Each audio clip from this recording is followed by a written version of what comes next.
Guys, welcome back to this YouTube channel. My name is John and I want to present to you an advanced hotel management system. This is 0.5 version. We have another one, but for this, if you want to get to know much about this usage, all you do is just come here to login, and then you just enter your credentials. So just enter my username and password, and then that will log you into this dashboard. Now in the dashboard, you have various things over here. You can sign in and out, like here, can log out, but more on that later.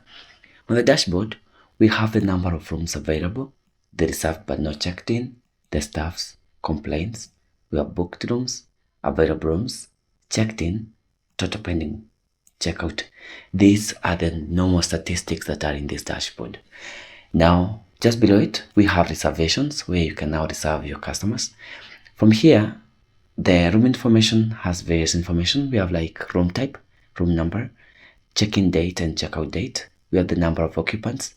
Then we have the option to include breakfast, just in case someone wants to have a breakfast or not. So just below it, we have the total number of days, whereby just in case you put some information here, it's going to change. We're going to see that later. And then to also change on the amount that is put per every room.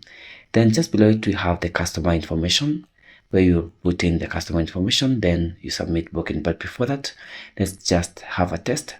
So if you come here to the room type, we have all this room type. Note, if all the rooms are checked, it will not be showing anything like in the single. If you come to room number, you see that there's no single that is available right now. If you go to double, you can go to room number. We have the room numbers that are available. Like we have A11. So if you put A11 here, it's showing you the number, or rather the amount of the rooms. Then you put in maybe the check-in date. So maybe if you put the checkout date, say for example, they are going to log out tomorrow, which is like 26, you see the total number of days is 1 day. Then the total room days, total amount to be paid is 1500. If you put something else like 27, it is going to change and they show you that it's 2 days, which if you multiply by 1500 to give it 3000. Then we have the number of occupants. Say we have like 2, and then their amount is not going to change. But if you put in the breakfast option, it's going to change to 3800. And notice, because I put in the constant of like 200 shillings for breakfast option, if there are 2 occupants, it will show you this will be 2 times 4, which is 2 days, then 200 per day. That would be like 800. So if you add 800 plus 3000, that is 3800. So that's something that can be changed. Then just before you submit, you put in your customer information, just in case this is the information, but I'm going to change some of them.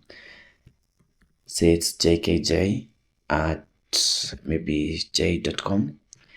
Then you can put in the ID card number or voter ID. Then you can put in the ID of the customer. Then the address is just there. You can just change. Then after that, you can click submit booking. Once you click submit booking, that will be submitted. And if you now come here to like manage rooms, you see that A11 has been booked. And if you click here, you'll be able to see the information of the one that has booked, the amount of that is ready to be booked. Now, if someone wants to be checked in, if you look at it very carefully, you see that it has been booked but not checked in. So the next option will be to click check in. But if you want to print the receipt, just in case the customer want to print a receipt from here, if you click if you want to print the receipt, you can click print receipt from here. But in this case, we want to check in the client. So you just click check in, and you're going to put in the advance payment. Say for example, the advance payment is all of the money put in together. You just click pay in, and that will be checked in. Remember, you can now check in again. It's already booked and checked in. So the next option will be to check out. So if you click check out, then you pay the remaining amount. That will be 0. Then you click check out. That will be done. So note, this is something that we were testing. So that's how you can check in a customer from here. Note, you can also check in a customer just from this manage rooms. If you click here and say, for example, you come here to like a room which is A104, which the room type is family. If you click book room, it will give you all this information. So all you need to do is just to insert the check-in and the checkout, and the same information you'll be able to see them. Let me just put a figure which is logical. So that was September 3, say September 5, and then there is no breakfast option. So let me just say that there's one customer and then there's an include breakfast. That will be 6,400. After that, you put in the information. Let me just put here, change this to G, this to T, change some of this information at .com. These are just random information. ID, let's put all this and put in something else. Then after that, you can click submit booking. That will be submitted. And if you go to manage rooms, you see that the room that you are booking in has been booked. So the next option is just to check in.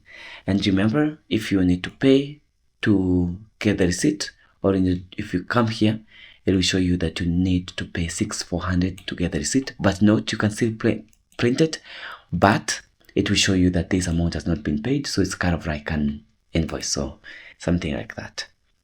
So the next option that we have from here is the customer. This is where you can see all your customers. Remember, we have various customers. Remember, if for example it is something that it's an institution which has been operating for quite some time, so this is where you can see all your customers from here.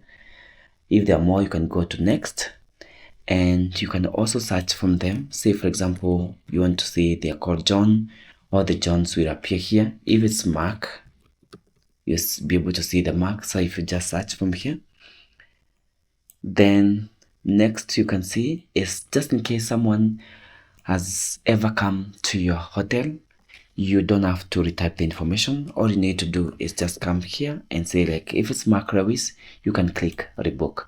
Once you click rebook, the information will be propagated here. All you need to do is just to select maybe something like this and put in the information, say family, then the room type which is available, then put in all this information, and then number of occupants, say 2, include breakfast, and then after that you can now click submit bookings. This is one of the things. Another thing, you can be able to trace them, how they came the last time, just in case there was something that was stolen and they need to know what the room they were or something like that, or you want to verify if the thing that they are saying was found in that room. You can always come here and click view, and you can come here and click view, and once you click view, you'll be able to see all the information about them. So if the room was paid, you just print the receipt. If it was not paid, it will be shown pay to get the receipt. This is something that is very important about this. The next section we have here is the staff section. Now in the staff section, you can always add an employee from here. You can search them. You can change the shift. This is where you'll be able to see the name, staff, shift, joining date, salary, then action. You can edit, view, and delete. You can change shift by putting the shift from here, maybe change them from 4 to 6, and then you click submit, and that will be done successfully. Then we have the rebook, which is the same, the one that we had. So you can always edit the customers from here. You can view them, just like if you just go to any, you can view them and see the rooms that they were the last time. Lastly but not least, we can now see the complaints. This is where you can see all the complaints. Put the complaint name, complaint type, then you describe your complaints, and then after that you'll be able to see that and the amount maybe that was received, just in case it was resolved using money. This is where you'll be able to see it. The last is the statistics, which is also much about the the rooms and the expenditure and something like that. So I'm hoping that this is something that will help you, and this is the first version that we had. Just in case you need more or something else more than this, then you might want to check version 1.5. So I'm hoping to see you that later. So what you need to do is just to log out, and it will take you back to the logging in page. I hope to see you in the next one. Until next time, peace and love.